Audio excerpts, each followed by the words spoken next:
topic for today is a continuation of the one that we started last week with Mary Rotundo about how we access quality and include quality in our courses. And so today's perspective is how that quality supports our student success. And I've had some comments from a couple of you since last week, and I know that many of you feel that, or the comments that I've had, the ones I've chatted with, have indicated that you have clearly seen how the quality supports the student success. So I am Judy Summers. I am an instructional designer with the Center for Online and Continuing Education. And we also have joining us today several others from our staff. And you will recognize Mary Rotundo. So we are delighted to have you here today, and we will return to that Padlet to see what your comments are. So this is our map, our roadmap for today. We're going to take a look at what quality means to us. We're going to take a look at some of the research that supports the fact that quality helps with student success.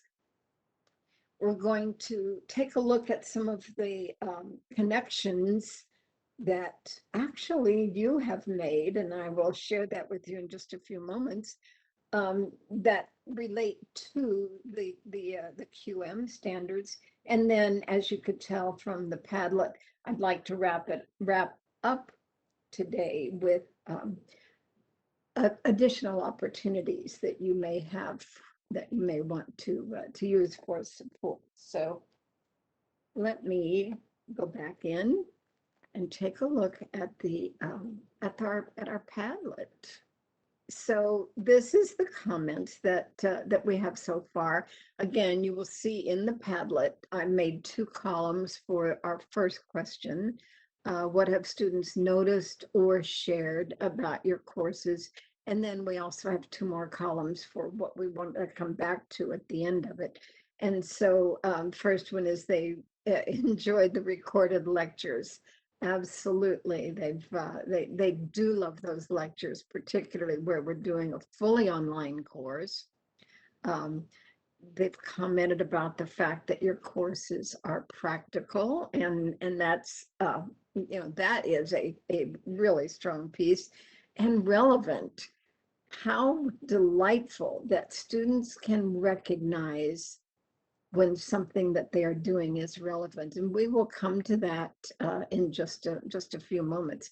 So if you haven't posted your comment in here about what the students have noticed or shared about your courses, I encourage you to do so. We will come back to this.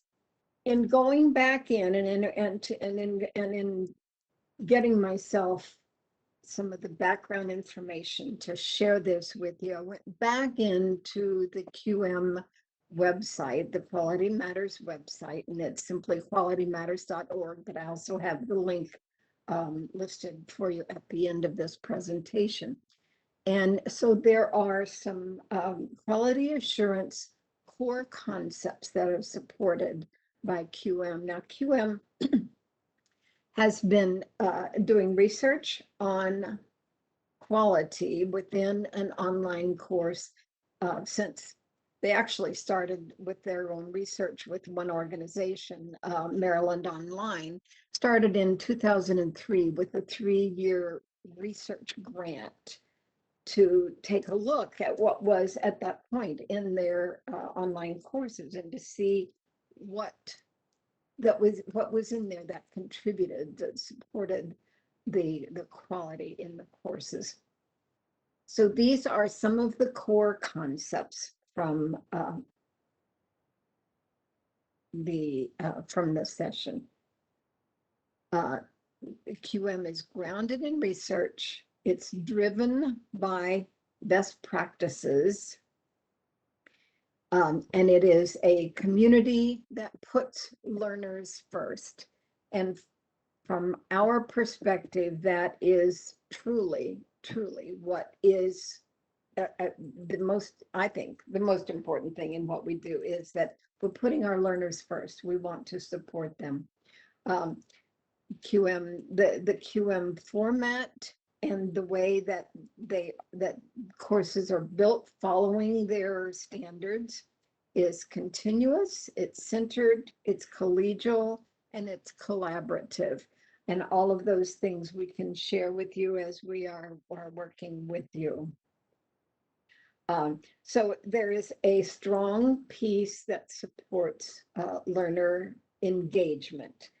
And the research, lots of research on the fact that when students are engaged, they're going to be more successful in the course. They want to accomplish, and they want to be able to produce the information that is necessary for them. So having the course set up, and we'll take a look at those some of those quality standards, gives us the opportunity to move so we can move beyond the mechanics of the course. The rubric and the standards that we follow from Quality Matters have to do with how the course is set up for student navigation, and so that the students excuse me, don't have to focus on, now where do I find this, so that it's set up in a way that they can move through it easily and focus on the content, not the mechanics of the course. The rubric from Quality Matters and the standards that are in that rubric, and I'll be sharing that with you shortly, are supported by research. As I said, they started out doing research in 2003 and continually do research and upgrade the standards on a regular basis. The standards are objective, and they're evidence-based ways to evaluate the components of online learning. So this is the listing from directly from Quality Matters, and with the support of Quality Matters. And these are what's referred to as the general standards. So these are the 8 general overview standards, and then within each one of those, there's a series of anywhere from 5 to 7 substandards underneath that. And so you can see that these standards have a focus on the student and how the student is able to accomplish within the course. So the course overview, we want to make sure that they come into the course with a clear, strong idea of how to, what's in the course and how to find what they need. The second general standard has to do with the learning objectives or competencies, and the fact that we want to make sure that everything that we provide in our courses leads directly to those objectives, to those learning objectives, what we want them to accomplish by the end of the course. And we have seen where the students have recognized and appreciate that fact. The third standard has to do with assessments and measurement. And again, all of that needs to relate back to how they are being assessed within that course. The instructional materials, and that's a really, really broad area, that one, and the learning activities and learner interaction.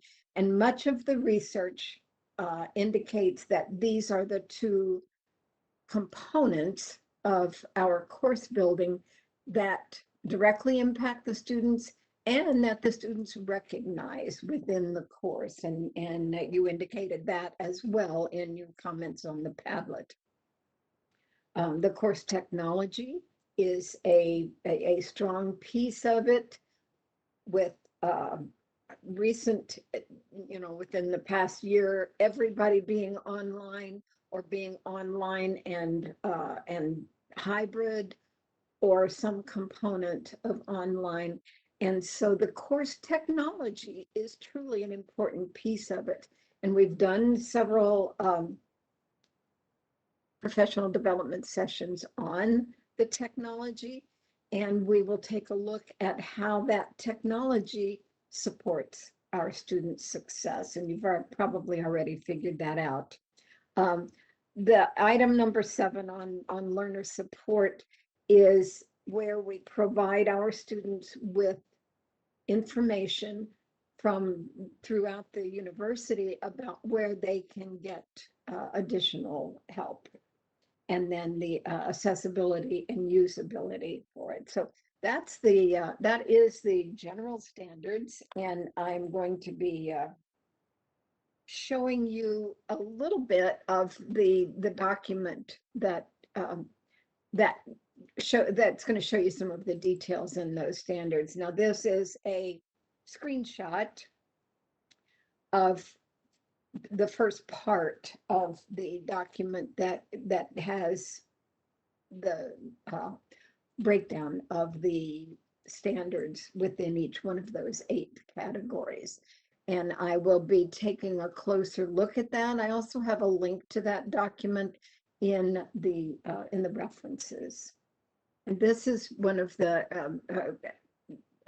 Quality Matters is an organization that is composed of institutions all over the, actually internationally. And since 2006, over 11,000 courses have been certified using their standards for course design. I think that's a pretty impressive number. Our university belongs to this organization and has had quite a few go through, and we are continually sending courses through to have that quality component listed in.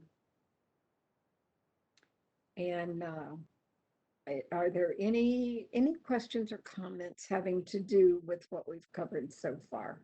I don't have any questions or anything on the chat, but this is a good opportunity to ask everybody out loud if they have something they would like to say. Absolutely. And we would love to hear from anyone and everyone who is joining us. So what I'm going to do now is give you just a little taste of some of the research I've found. So much amazing stuff in there, and I will share that with you again at the end. But research-based evidence, and this is from one study through EDUCAUSE, and they took a look at 1,400 college students. They did some surveys with 1,400 college students, and from those surveys indicated 3 significant factors. And so what I have put in is those factors were awareness, challenge, and engagement. And so what I have put in here is the how each one of those connects to one of those, let me take you back to that one. One of those sub item standards that was listed. And so under awareness, the ability to track their progress through the course is a key component for students, something that really made an impact on them. Getting that timely feedback from the instructor is another key piece of it. And that's also one of the standards that we use when we set up courses with you. Having the clear expectations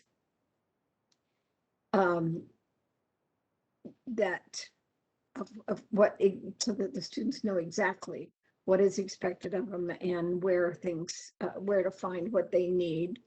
And um, interestingly, even comments about what we refer to as netiquette, the online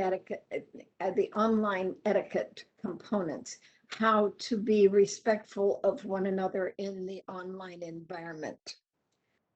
Under challenge, which I really found interesting. I thoroughly enjoyed looking through the research to find what it is, and the students appreciated the challenges that were provided to them within the course, and they appreciated those challenges, provided they again had the clear expectations to know what they needed to do, to know the timing involved so that they could calculate their time well in order to successfully navigate those challenges, where the instructor provided supporting materials or where to go for additional research, and the fact that the assignments provided value to them, that it's things that they would be using in their field of study, as well as when they get out of the university and go to work. And so and then the one on engagement, and we do truly know that one. We know that there's a great deal of research on being engaged in the course, provides them with measures of success, opportunities to interact with others, and opportunities to share and collaborate were important for them. Activities that were, again, connected with their field of study, and give them a way to work with others and work in their field. So that was one of the research studies that I felt like was quite important. So from some of the kind of a compilation of some of the other studies, and I have these things listed again at the end on the reference page, that what we provide for them does indeed have a positive impact on the student experience. A better course design, a consistent course design, so that as they move through the course, they know what to expect and they know where to find everything that they need.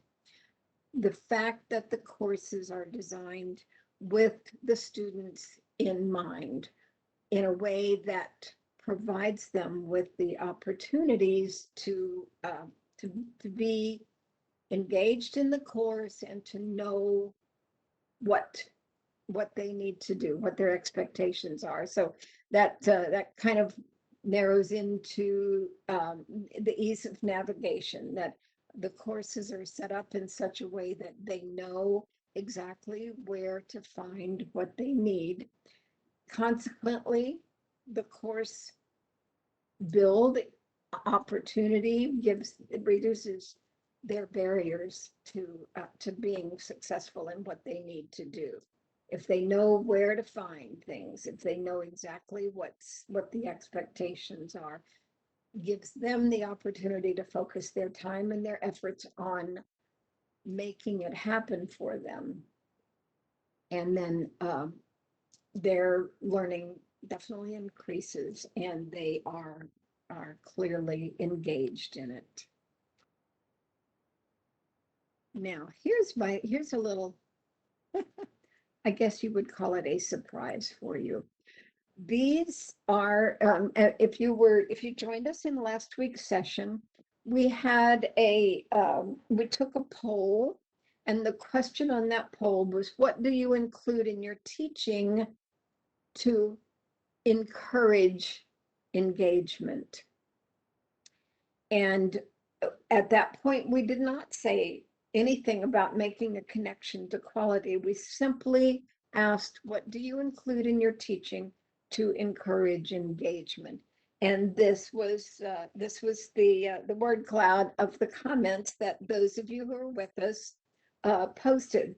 So now, based on that information, we're going to take a closer look at what those comments mean and how you are able to make them be an important part of your students being successful. And so what I did was take the document that I showed you, let's see, right there. And this is just the breakdown of I believe it's a total of 43 standards. And based on what you had put in our question about what you do to engage your students, I went through and pulled a few, not all of them, because many of them are covered by more than one of the standards. But I went in to find how those comments relate directly to one of the Quality Matters standards. So there were a couple of comments on a post-survey and a pre-survey to access prior information.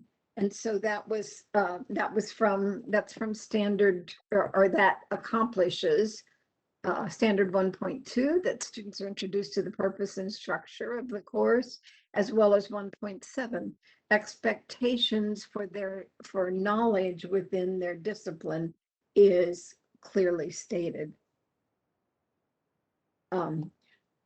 We had a comment about the mid-semester check-in, and this is something that we've actually have done. I believe we did a PD session on that, so recommending doing a mid-semester check-in, or even more often than that, particularly with the issues that our students have been having over the past year, almost year and a half, I guess now, of checking in with the students, both personal and professional well-being, how they are doing, and what can we do to help support them. And so that one of the standards that directly accomplishes is 5.3, the instructor's plan for interacting with students, as well as the one up above, the expectations for knowledge within the discipline, and being able to identify what their needs are within the course. So we almost every course that goes through our department includes some variation of the personal introductions, and that is accomplished, that relates directly to Quality Matters standards, one of which is that the 1.8, the self-introduction of the instructor, and then 1.9 is that learners are asked to introduce themselves. And we know that when we have students in a face-to-face environment, they just organically interact with each other and get to know each other. And we want them to be able to have that same experience in the online environment, so that they don't feel like they're isolated and in this whole thing alone, that there's colleagues that they can reach out to. And so that is one of the QM standards that we definitely link to. Peer-to-peer activities is one of the things that you mentioned in your engagement survey. And that directly links to a number of the Quality Matters standards. That there is 4.5, a variety of instructional materials are used. And we know that if you do the same activity in each module, that it seems to feel less important to the students, so that there are opportunities to try a variety of different types of things so that you give them a chance to check out some other types of things. The variety of learning activities, and that again is the 4.5, the variety of instructional materials, but it's also under it leads is supported through the 5.1, that the materials contribute to the achievement of the objectives, so that what we're giving them, what we're asking them to do within a course isn't just simply something to do, or what we would refer to as busy work, but that it definitely contributes to them accomplishing those objectives. Somebody mentioned in that survey, games and simulations. Again, the learning activities provide opportunities for interactions, because we know how important it is for them to interact within the course, but also to be able to take a look at different aspects of the relevance, how this course is going to help me as I move forward. And I have a few more listed in here. Meanwhile, if anybody wants to add in or make some comments, we would welcome your comments. So again, that the activities include the rationale. When we create a course, we make sure that any activity has a clear indication of how it connects to the module objectives or how it connects to the course level objectives. That is identified through QM Standard 2.4, that the relationships between the learning objectives and the learning activities are clearly stated, so that the students know that there is indeed a purpose in what we are asking them to do. Couple of you commented in that survey about your announcements, and this again is accomplished through a number or accomplishes a number of the different QM objectives. But what I put in here was one on from 6.2 about the technology, is that the tools provide and support learner engagement and active learning, because when they see your announcements coming through, particularly where many of you I know regularly let them know what's expected in this module and what they're going to need to do even through your announcements. And so that supports them being involved, having a clear idea of the expectations, and knowing that they are going to be able to accomplish what they need to do to be successful.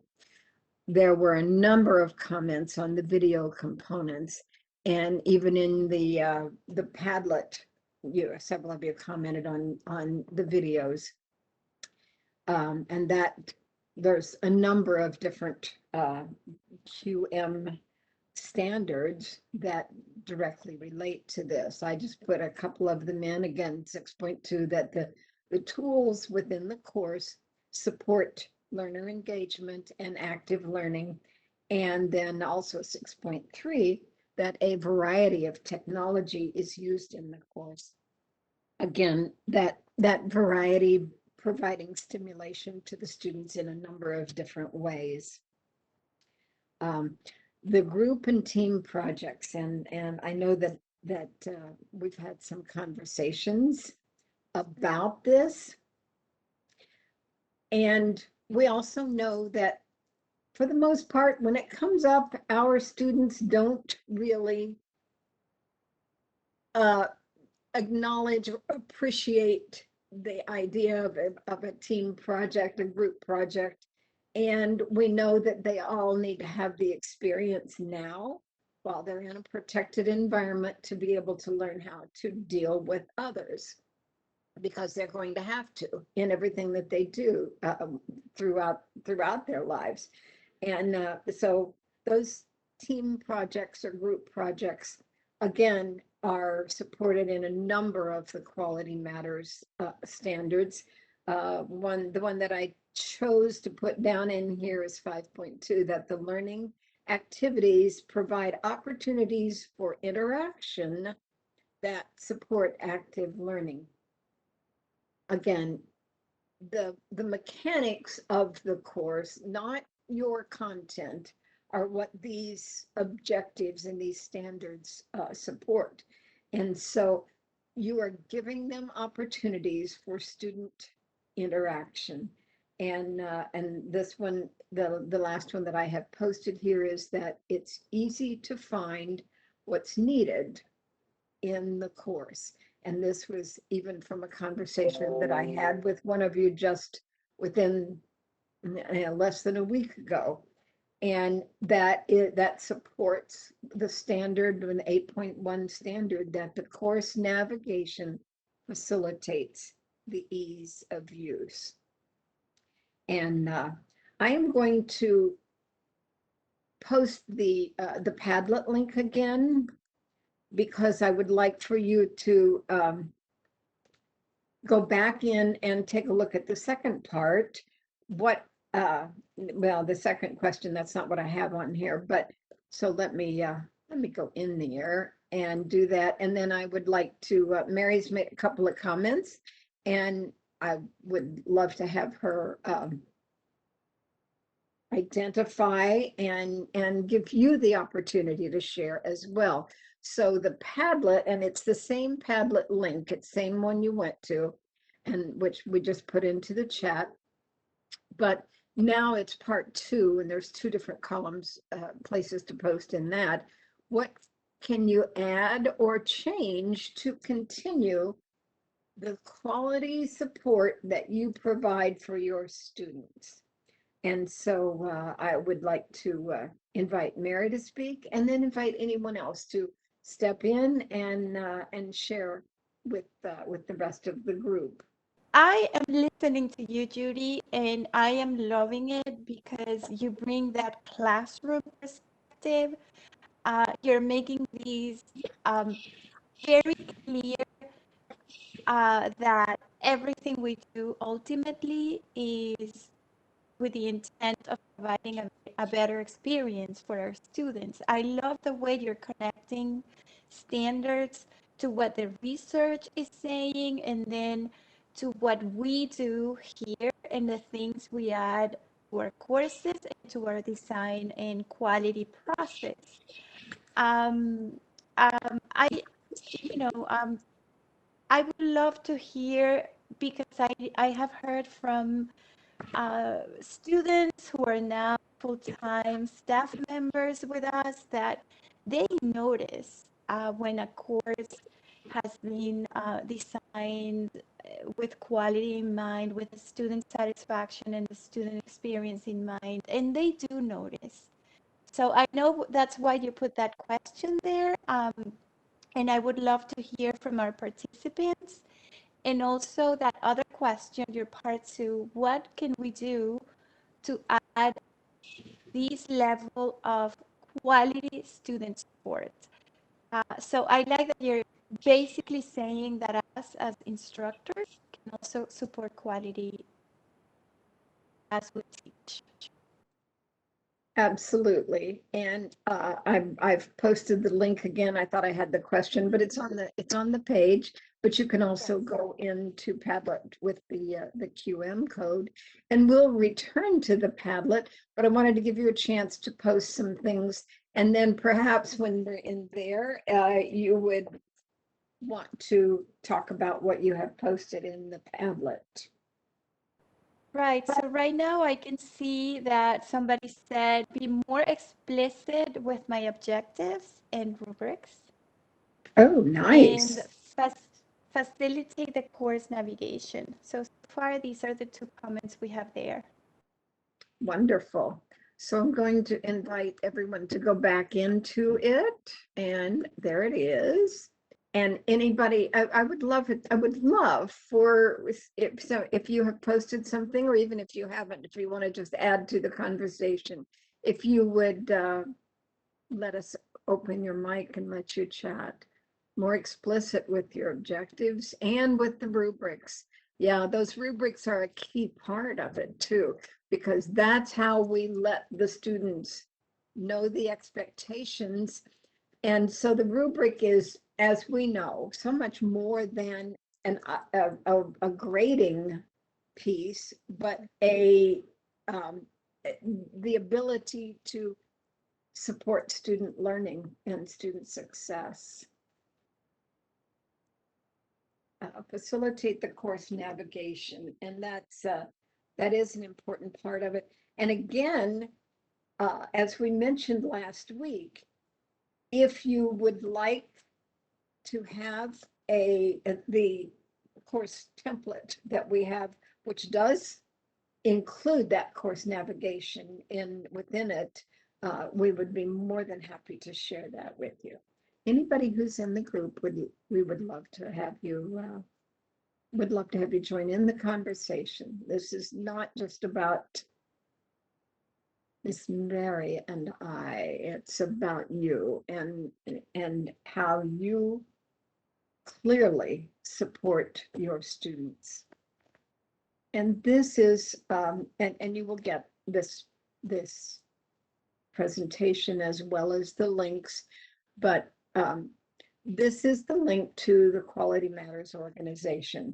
And again, it is an organization that is composed of colleges and universities all over the country and quite a few international as well. So it's and they continue to do research and update their standards. The link at the bottom is the one that I was using with the listing of the standards within each of the 8 categories.